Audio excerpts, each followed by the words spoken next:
Aquí en exclusiva Radio Revolución en sus alianzas globales con importantes medios de comunicación le lleva a usted una entrevista que se ha llevado a cabo en los últimos minutos con el ex presidente Ignacio Lula da Silva de Brasil, un expresidente que está ahora en prisión, obviamente por razones completamente injustas, y está en prisión ilegalmente. Ya lo probaron todos los documentos que fue una campaña iniciada desde el Departamento de Estado y la Embajada de Estados Unidos en colaboración con el aparato judicial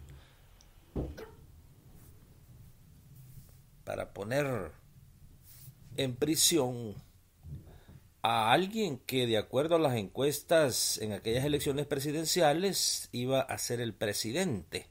O sea, de que ahorita el presidente fuera Ignacio Lula da Silva y no Jair Bolsonaro.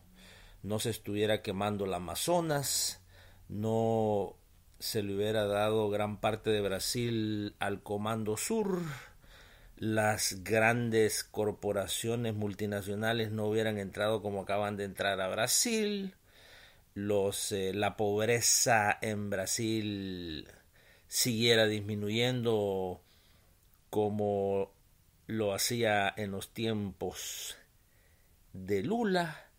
Y bueno, hay tantas situaciones que de que si hubiera cumplido la ley, hoy Lula da Silva, en vez de estar en la prisión, estuviera en la casa presidencial.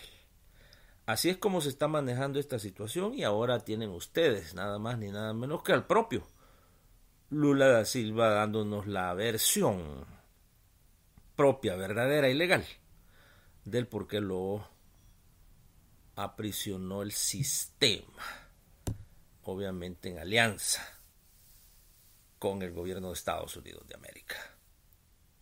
Muchas gracias por atendernos. Lleva 1 año y medio preso gritando al mundo que es inocente, pidiendo por su libertad. ¿Cómo es para alguien que se considera inocente tomar la decisión, cuando tiene el beneficio de la justicia, de recuperar parte de esa libertad, decir no, rechazarlo? Mira, yo no rechazo mi libertad.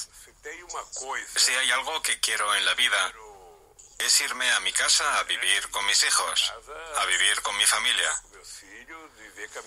No me gusta estar aquí. Lo que no puedo aceptar es la tesis de que estoy a la espera de una progresión porque cometí un crimen y ya cumplí 1/6 de la condena.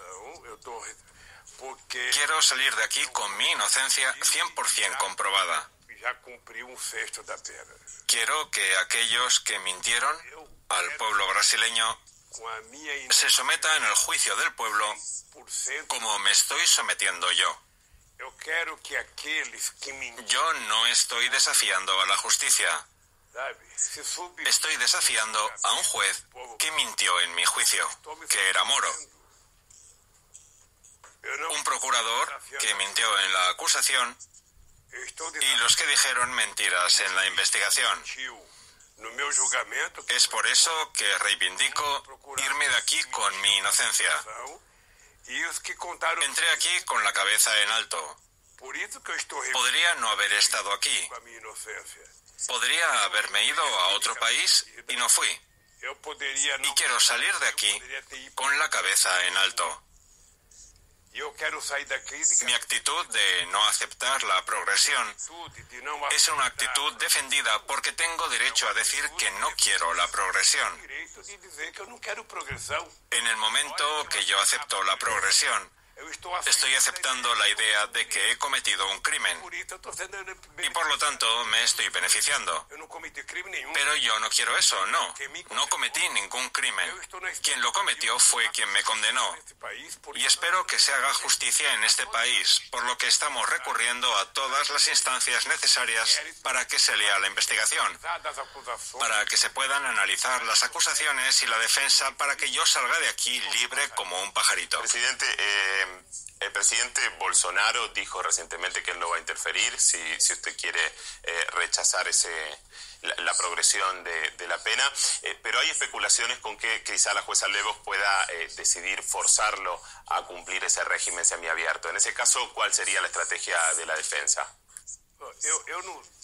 Mira, yo no sé si la jueza puede forzar a cumplir. No soy abogado. Lo único que sé es lo siguiente. Estoy luchando por mi inocencia. Yo fui víctima de un juicio político. Usted, un compañero que vive en Argentina, sería importante que leyese este libro aquí para que se dé cuenta de que lo que estamos hablando está escrito aquí. Y nosotros lo decíamos mucho antes del libro, cuando este ciudadano de aquí era procurador general de la República, todopoderoso y todo mentiroso. Ya lo decíamos en esa época, pero la prensa casi lo convertía en Dios. Y ahora que ha publicado el libro, incluso lo quieren prohibir. Pero léalo, lea la página 182, donde dice: el objeto del deseo llamado Lula. Ya lo he dicho en otras entrevistas. Yo era una especie de Copa del Mundo para la Lava Jato. Ellos me querían conquistar, porque era una obsesión traerme a Curitiba a pesar de que no debería haber sido juzgado. Porque no hay un proceso para juzgarme, porque no hay una denuncia verídica. Hay muchas mentiras y hay intereses políticos. Le dieron el golpe a Dilma y después del golpe Lula no podría volver a ser presidente, así que fue necesario crear una confusión con Lula. Como no pensaron que podrían volver a lo que se hacía en el siglo XIX con los que se rebelaron en este país, ahorcar, decapitar, descuartizar, así que decidieron utilizar el poder judicial para transformarme en lo que me están transformando. Y decidí luchar porque el honor y el carácter no lo encontramos en un supermercado. Nacemos con ello y lo tenemos desde la cuna. Y yo, gracias a Dios, quiero defenderme, porque el culpable en este país es el que me condenó, y quiero demostrarlo.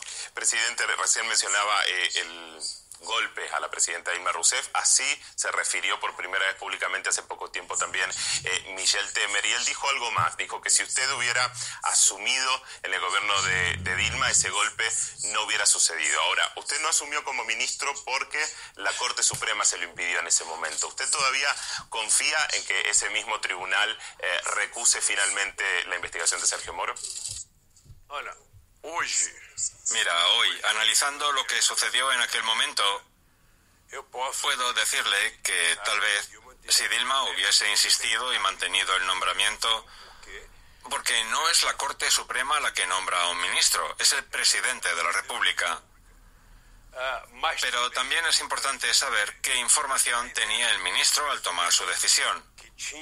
Porque es importante recordar que Moro había divulgado una cinta de mi conversación con Dilma y él decía que Dilma me iba a nombrar porque yo quería un fuero especial, pero él no publicó el resto de las cintas y grabaciones en las que quedaba claro que no estaba buscando un fuero especial. Mintió a la Corte Suprema y basado en esta mentira se tomó la decisión de evitar que yo fuera nombrado ministro. Pero eso no me hace dejar de creer en la justicia. Porque si miras la historia de cada ministro, hay cosas excepcionales por las que votaron a favor, hay cosas por las que votaron en contra, y de todos modos, cada cabeza es una sentencia. Y yo espero que la Constitución esté por encima de todo y que ellos cumplan con la Constitución. Esto es a lo que me aferro y esta es la expectativa que tengo, que hagan justicia. Además, al hacer justicia conmigo, empiezan a moralizar a una parte muy pequeña del poder judicial que es divinizada por la prensa brasileña, sobre todo en cuando atacan al PT por la corrupción. Así que lucharé con todas mis fuerzas para llevar a este país ante la justicia y espero que la Corte Suprema cumpla su función de garante de la Constitución al retomar la verdad en este país. retomando a verdade nesse país. Usted es categórico en que sus acusaciones están basadas en mentiras y sin pruebas, pero ¿considera que hay parte de la investigación Lava Jato que es cierta o cree que es toda una construcción? Creo que Lava Jato, como una operación anticorrupción, tuvo mérito en algunas cosas. Se arrestó a personas que confesaron haber robado, y todos los que robaron tienen que ser arrestados. Lo que estoy en contra, en mi caso, es transformar una operación policial en una operación política partidista para tratar de evitar que Lula fuera presidente de la República, que era el único propósito. Fui juzgado en Curitiba, aunque debería haber sido juzgado en Sao Paulo.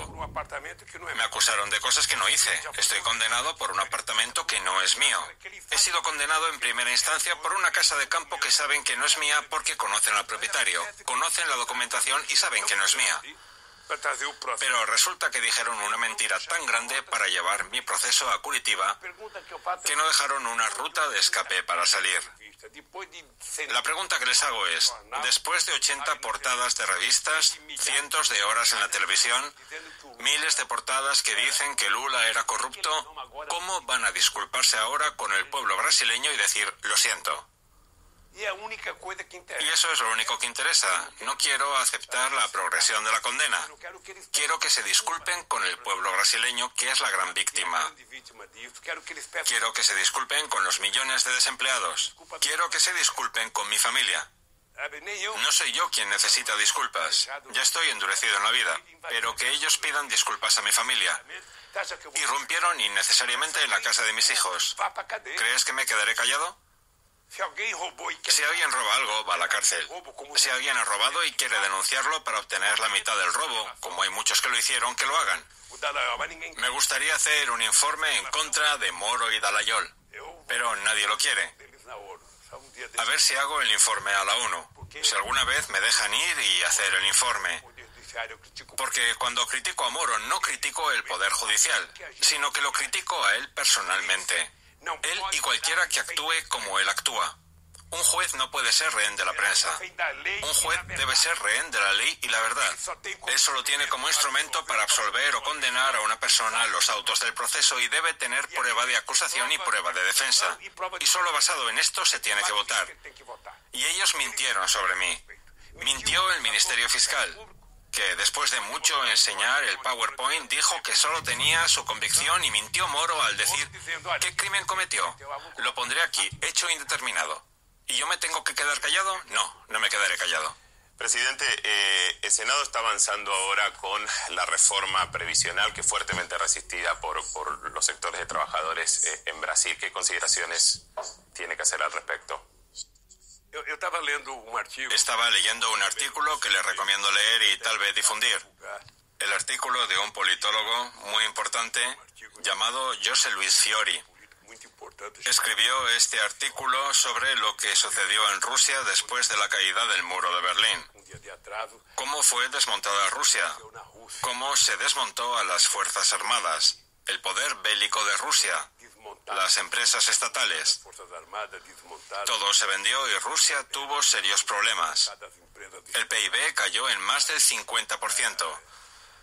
Es decir, el desempleo fue muy alto. Los salarios cayeron y solo ahora han comenzado a recuperarse. Y es muy importante que la gente lea dicho artículo para saber qué está sucediendo en Brasil.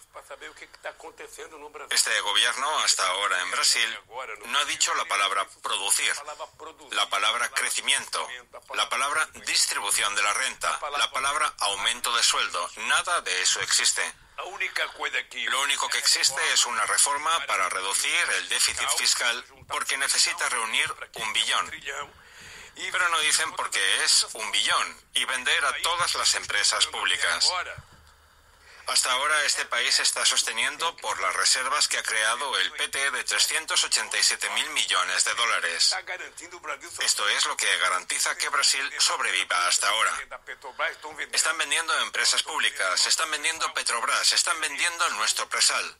Es decir, están entregando el país, tirando por la borda algo que se llama soberanía. Y Brasil es muy grande. Brasil puede ser un país soberano. Brasil puede ser un país protagonista de la política internacional. Y una cosa de la que estoy orgulloso es el papel que juega Putin en la historia mundial actual. Lo que significa que el mundo no puede ser tomado como rehén por la política estadounidense, por la locura de Trump, por la locura de un presidente estadounidense que cree que puede invadir cualquier país, matar a cualquier presidente. Es necesario que alguien detenga eso y Brasil puede detenerlo. Brasil tiene tamaño para eso, tiene grandeza para eso, tiene fronteras con 10 países de América del Sur, tiene fronteras con el continente africano, porque el mar es nuestro camino que Dios construyó. Pero Brasil no levanta cabeza. Cuando nosotros presidimos Brasil, intentamos demostrar que Brasil podría ser un protagonista internacional. Entonces, yo defiendo de hecho que Brasil no sea un lamebotas de Estados Unidos, que mantenga una relación digna y soberana con los BRICS y que Brasil vuelva a su rol de protagonista en la política internacional. Porque es un país que tiene 8,5 millones de kilómetros cuadrados, que tiene 17.000 kilómetros de frontera con Sudamérica, que tiene 7.500 kilómetros de frontera marítima, un país que tiene el Presal, un país que tiene la Amazonia, un país que tiene 210 millones de habitantes. Este país tiene que ser soberano. Este país debe tener una industria fuerte. Y Petrobras no es solo una compañía petrolera, es una compañía que tiene una inversión extraordinaria en investigación y tiene millones de pequeñas compañías que son proveedoras. Eso es lo que están destruyendo a los bancos públicos. Entonces defiendo que Brasil tenga un papel más importante en la política internacional. Recién mencionaba los socios de BRICS, que son los socios emergentes. ¿Qué pasó con la integración regional que se ha visto claramente retraída en los últimos tiempos? La regional con el Mercosur, la UNASUR, que ya está absolutamente desdibujada. Por otro lado, el gobierno brasileño tiene un claro alineamiento con Estados Unidos. El hijo del presidente Bolsonaro fue designado en la embajada. ¿Cómo se reconstruye la integración regional? Puedo decir que el mejor momento que vivimos en Latinoamérica fue el tiempo que gobernaron los gobiernos progresistas. En Chile, Lagos y Bachelet. En Argentina, Cristina Kirchner. En Uruguay, Tabaré y Pepe Mujica. Bolivia, Venezuela con Chávez. Brasil. Es decir, la gente puede promover un estado de bienestar social como nunca hemos tenido en nuestro continente. Fortalecimos el Mercosur, creamos la UNASUR, creamos la CELAC. Tuvimos reuniones entre Sudamérica y África, Sudamérica y los países árabes. El Mercosur salió de 10.000 millones de comercio a casi 74.000 millones. Así que las cosas estaban creciendo de forma extraordinaria. Lo que sucedió, en la medida en que tienes un gobierno de derecha que vuelve al poder, lo habíamos experimentado en la época de Fernando Henrique Cardoso aquí en Brasil y en la época de Menem en Argentina. En el momento que tienes presidentes que no se respeten, que no respeten su soberanía y que sigan lamiendo las botas de los estadounidenses, como lo hizo Fernando Henrique Cardoso con Clinton y como hace Bolsonaro con Trump, el país no avanzará. Ahora han abandonado cualquier proyecto de desarrollo interno, cualquier proyecto de soberanía interna por pensar que los estadounidenses ayudarán a nuestros países. Los estadounidenses no ayudan a nadie, solo se ayudan a ellos mismos primero, a ellos en segundo lugar, en tercer lugar, cuarto y quinto. Los estadounidenses están acostumbrados a ocupar cualquier país que tenga algún interés de soberanía. Por lo tanto, Brasil no puede depender de Estados Unidos. Brasil tiene que depender de sus fuerzas intelectuales, de sus científicos, de sus universidades, de su pueblo trabajador. Eso es lo que hace que Brasil sea grande. Tenemos un mercado interno de 210 millones de seres humanos. Tenemos un mercado en América del Sur de casi 450 millones de personas. Por lo que, si sabemos cómo trabajar la similitud entre nosotros y fortalecer el intercambio, podemos ser un bloque muy fuerte en el mundo. Lamentablemente vemos que esto no es lo que sucedió en Argentina. Macri acaba de quebrar Argentina, llevándola a una situación de pobreza que no habíamos visto en mucho tiempo. Y espero que Dios les dé fuerzas a los argentinos para recuperar un gobierno comprometido con los pobres de ese país. Y aquí en Brasil, Bolsonaro está yendo por el mismo camino. En Ecuador están yendo por el mismo camino.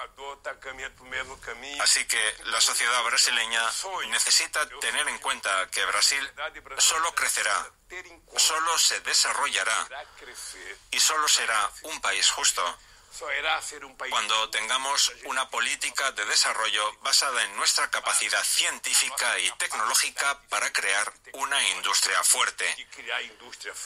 Y Brasil puede hacer esto.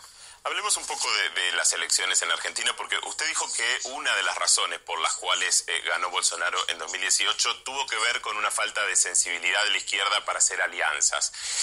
Eso se vio un poco algo similar en España, donde la izquierda no hizo acuerdo y tuvieron que ir a nuevas elecciones, llamar a nuevas elecciones, pero en Argentina sí se armó un frente de izquierda importante y tuvo un triunfo muy importante en las elecciones primarias. Pero para eso fue fundamental el corrimiento que hizo Cristina Fernández de Kirchner de su lugar de protagonismo y cediendo su propia candidatura. Lo que le quiero preguntar es si usted considera ahora, con el diario del lunes, digamos, que la estrategia del PT pudo haber sido otra en las elecciones del 2018, o si en todo caso Cristina Kirchner en Argentina recogió el guante de lo que sucedió en Brasil y por eso hizo esa jugada electoral para lograr mayor consenso. No creo que Cristina haya hecho una jugada electoral. Cristina trabajaba con encuestas de opinión pública y conocía su calidad, los votos positivos que tenía y su rechazo. Y conocía todos los procesos que la derecha estaba moviendo. Así que Cristina tomó la decisión de facilitar las elecciones al colocar a un compañero miembro del mismo partido político. Porque en Argentina todos son peronistas para postularse a las elecciones. Aquí en Brasil luché mucho por la doble vuelta.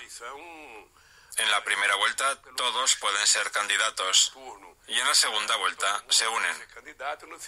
Aquí en Brasil podríamos habernos unido en la segunda vuelta. Podríamos haber tenido la oportunidad. El que no quiso unirse, que asuma la responsabilidad.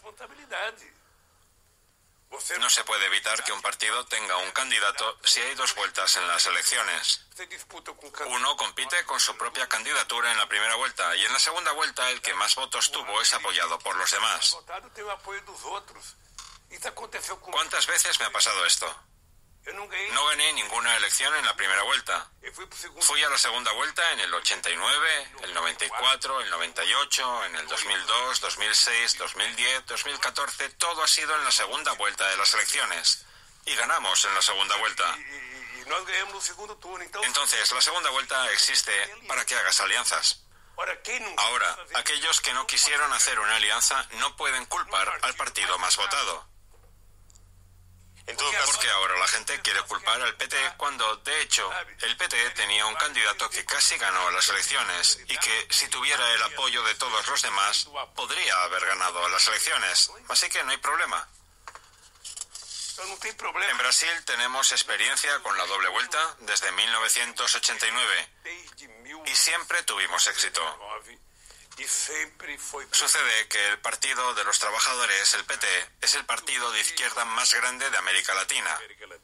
El PT es el partido más importante en Brasil y esto no le quita mérito a los demás.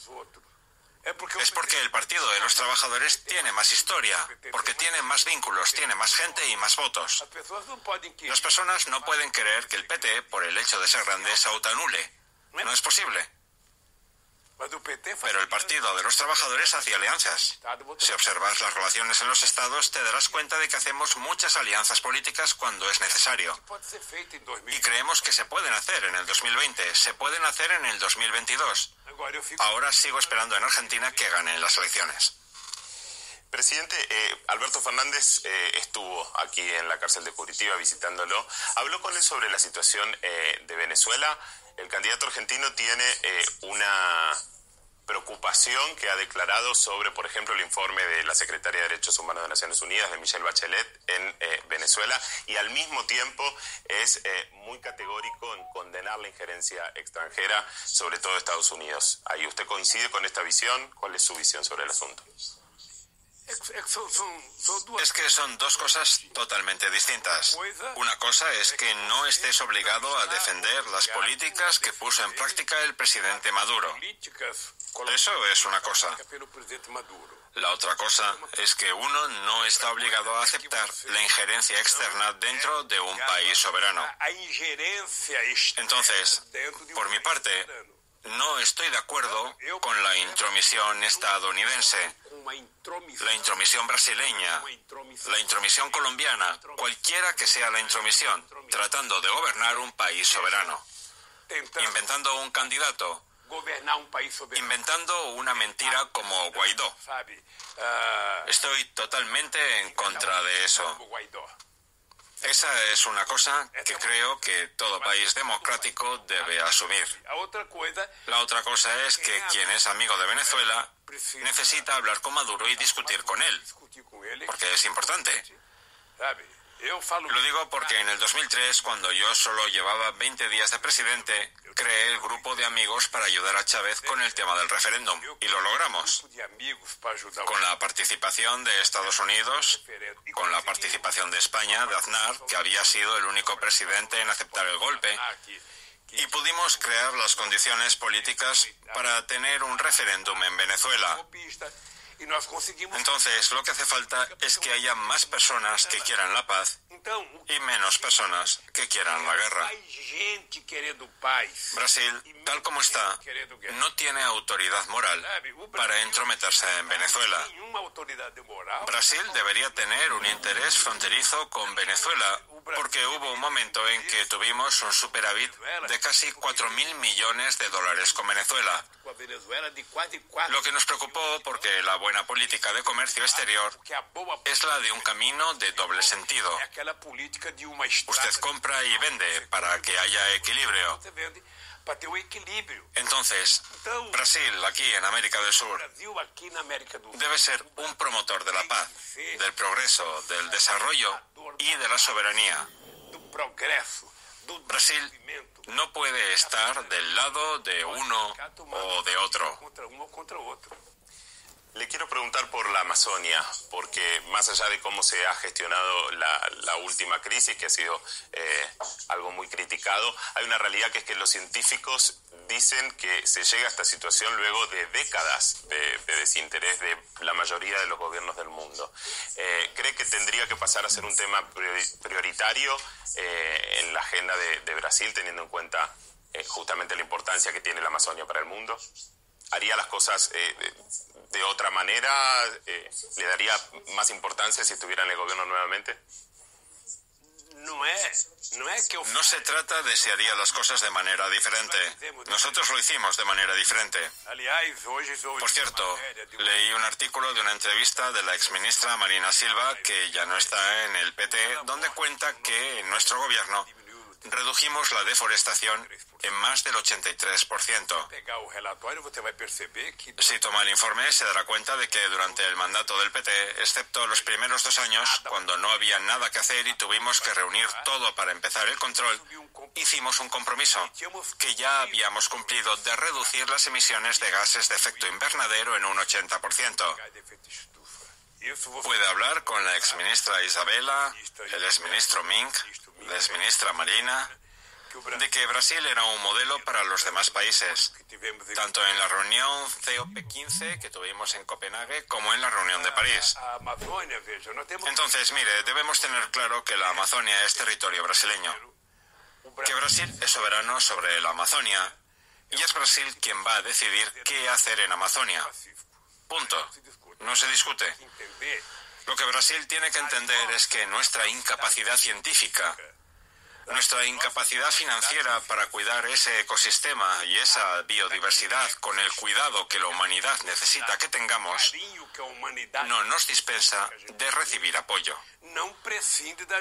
Por lo tanto, es importante recordar que el acuerdo del fondo creado para ayudar a la Amazonia se creó en mi gobierno, con Alemania y Noruega. Y eso no hace que Brasil renuncie a su soberanía. Ahora lo que veo es que Bolsonaro habla de soberanía por un lado y por otro lado envía a su hijo a ser embajador en Estados Unidos para entregar la Amazonia a los Estados Unidos para su explotación. Y obviamente eso no es correcto. Presidente, usted publicó la carta que le mandó a la mamá de Marielle Franco. Marielle Franco, como mujer negra, proveniente de una favela lesbiana, es un símbolo de la lucha por los distintos tipos de desigualdad que hay en Brasil. Su asesinato todavía no se esclareció y eso también es un símbolo de la violencia que está viviendo Brasil y que ha crecido y ha batido récords en los últimos años. ¿Cómo se resuelve el problema de la violencia? Mire, no creo que haya publicado la carta que me envió la madre de Marielle. Creo que la carta publicada fue la que le envié yo. Sí, claro. Recibí una carta de ella, pero no la divulgaría sin su permiso. Solo podría revelar la mía. No, fue un error mío. Me refiero a la que usted le escribió. Lo que creo es que hay muchas cosas en Brasil que no se investigan. El caso de Marielle es una de ellas. Creo que los encargados de la seguridad pública en Río de Janeiro y Brasil saben quién mató a Marielle, pero tal vez no quieran decir por qué. Tal vez estén cerca de las milicias que les apoyan. Quiero decir, no descubrieron el caso Marielle, quien murió, y ni siquiera arrestaron al miliciano Queiroz, que todos saben que va al hospital, que vive en Morumbi y que nadie intenta saber nada sobre él. Es decir, hay muchas cosas que podrían investigarse y que no se están investigando. Así que creo que el caso de Marielle debe convertirse en una cuestión de honor para el pueblo brasileño. Necesitamos investigar y arrestar a las personas que mataron a una mujer tan extraordinaria como Marielle. Creo que es posible hacerlo. Las personas arrestadas deberían saberlo, porque eso no ha sido cosa de un asesino ordinario, sino de gente preparada, y creo que fue una muerte premeditada. Hay muchas expresiones de odio con respecto también a Marielle. Usted dice que quiere combatir claramente la cuestión del odio. ¿Cómo se combate? Le pregunto, porque una cosa son las expresiones de rechazo a una figura política o a diferentes opiniones, y otra cosa es las expresiones de odio personal. Usted ha recibido muchas con temas muy delicados como la muerte de su nieto. ¿Cómo se combate eso y a qué atribuye ese odio más personal? Mire, no hay forma de que puedas enfrentarte al odio con más odio.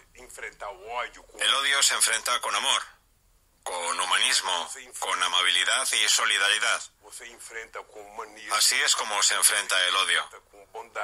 No es posible enfrentarse a un hombre que odia por la mañana, al mediodía y por la noche, si usted también odia por la mañana, al mediodía y por la noche. Porque si lo hace, se volverá tan aburrido como el hombre al que odia. Entonces, ¿es difícil? Sí, pero la mejor manera de enfrentar el odio es tratar a las personas con mucho amor, tratar a las personas con cariño. Sinceramente, no sé cómo explicaría el odio que algunas personas tienen hacia mí.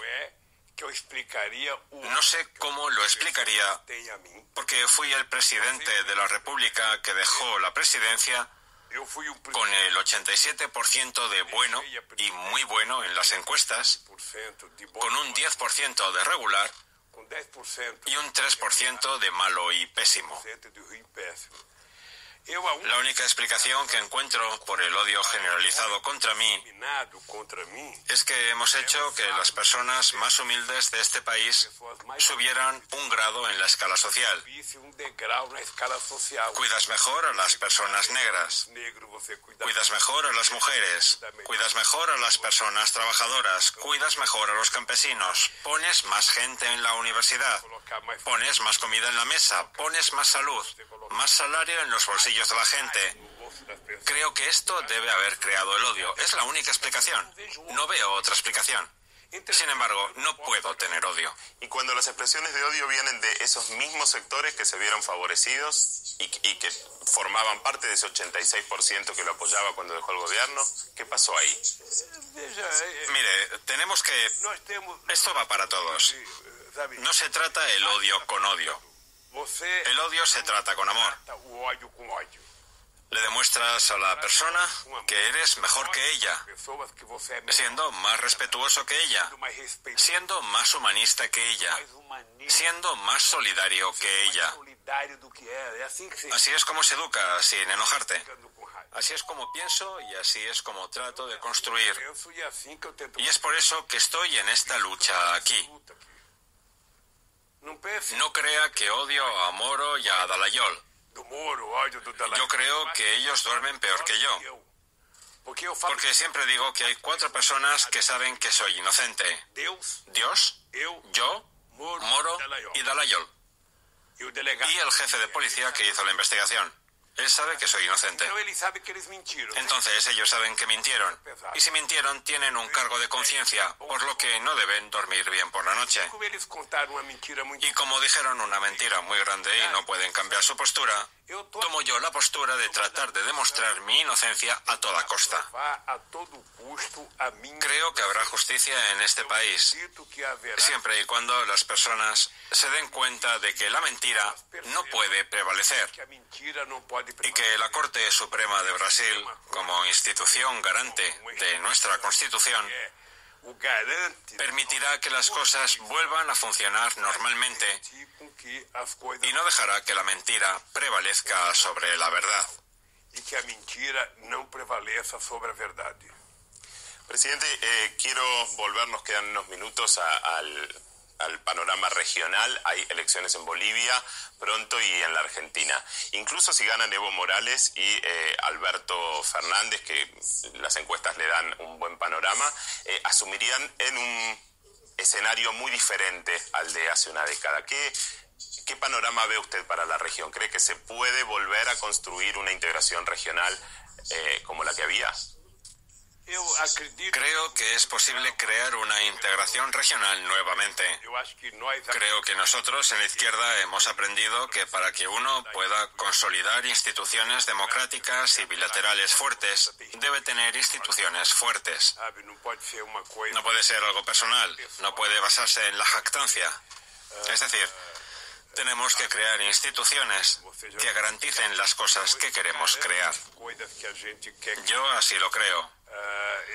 Creo que las elecciones en Argentina, las elecciones en Uruguay, en Bolivia y en unos pocos años en otros países nos permitirán soñar con crear un fuerte bloque económico y político en América del Sur. La gente tiene que entender que no podemos, en el siglo XXI, seguir viviendo como hemos vivido durante todos los siglos desde que fuimos descubiertos. Es necesario que cada gobernante entienda que la única forma de que América del Sur y América Latina crezca es que uno tenga soberanía para diseñar sus propias políticas educativas, políticas de desarrollo. Y esto debe tomarse muy en serio, porque cada presidente que gana unas elecciones en Sudamérica espera que Estados Unidos ayude. Y eso no tiene precedentes. No tiene precedentes. Si los estadounidenses ayudaran, México sería Canadá, no México, ¿verdad? Porque la ayuda que los estadounidenses están dando a México ahora es construir el muro para evitar que los pobres mexicanos o latinoamericanos vayan a Estados Unidos. Porque los ricos van volando, pasan por encima, ¿sabe? Entonces, si el mundo fuera consciente de lo que sucedió después de la crisis del 2008, después de la crisis del 2008 ya se han usado 25 billones de dólares para tratar de salvar a la economía mundial y para salvar el sistema financiero mundial. Imagínese si esos 25 billones de dólares se usaran para ayudar a los países pobres del mundo a desarrollarse, el continente africano, el continente latinoamericano, Todavía tenemos 1.000 millones de humanos que se duermen todas las noches sin las calorías y proteínas necesarias. En la reunión del G20 en Londres, que fue la primera reunión a la que asistió Obama y en la que Gordon Brown fue el coordinador, propusimos terminar definitivamente con el proteccionismo y que teníamos que ayudar a los países más pobres. Si el pueblo alemán no consume y no puede producir para la venta en el interior, financie la modernización de los países pobres para que puedan ser productivos, consumir y producir su propia riqueza. Es tan simple como eso. ¿Por qué no lo hacen? Porque necesitamos de una nueva gobernanza mundial. La ONU no puede seguir gobernada como hasta ahora. El Consejo de Seguridad no puede mantenerse como resultado de la Segunda Guerra Mundial. Debería ingresar Brasil, México, Argentina, Argelia, Sudáfrica, Egipto, India, Japón, Alemania. ¿Por qué suelen ser solamente los 5? ¿Por qué no se puede ampliar el Consejo de Seguridad de la ONU y establecer una nueva gobernanza? Porque en Londres nosotros hemos aprobado cambios en las instituciones de Bretton Woods, pero los congresos nacionales no lo aprueban, por lo que no funciona lo que aprobamos allá. Entonces, estoy convencido de que Argentina, Uruguay, Brasil, Bolivia, Paraguay, todos seremos mucho mejores mientras creemos un bloque. Compartamos responsabilidades. Veamos cuáles son las similitudes. ¿Qué puede vender un país? ¿Qué puede comprar? ¿Dónde un país puede ayudar a otro desde el punto de vista tecnológico? Esto vale también para África. Estaremos mucho mejor. Y sobre todo, invertir mucho en educación. Porque no hay país en la historia de la humanidad que se haya desarrollado sin invertir primero en educación, en ciencia y en tecnología.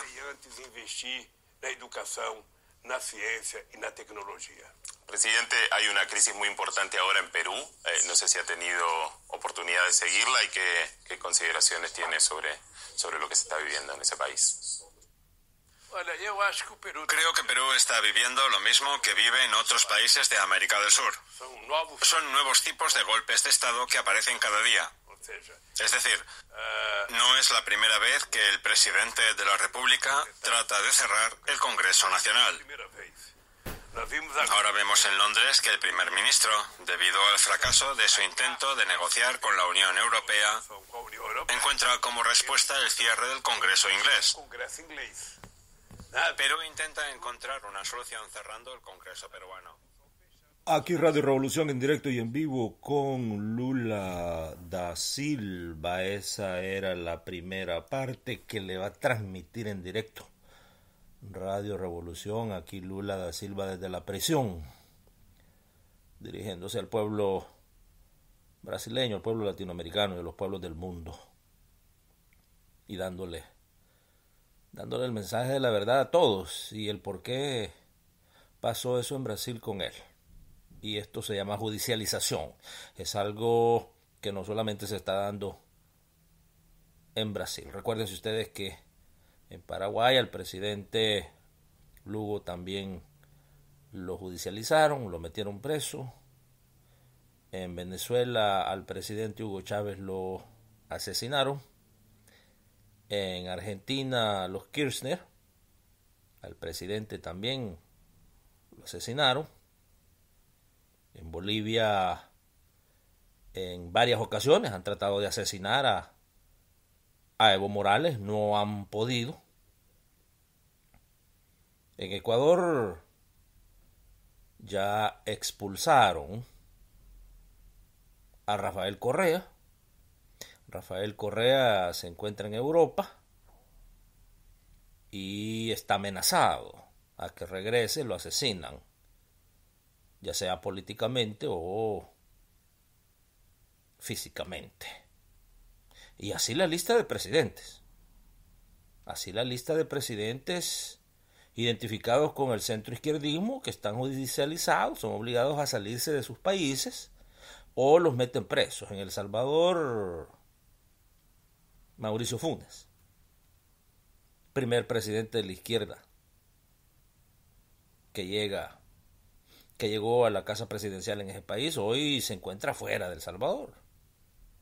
Para que usted vea y que no lo ponga solamente, que no localice sus análisis, porque esta es una cosa regional, es una doctrina de los Estados Unidos de América. La judicialización es el equivalente a la doctrina de la militarización y la guerra de intensidad baja, los conflictos de intensidad baja de los 80s.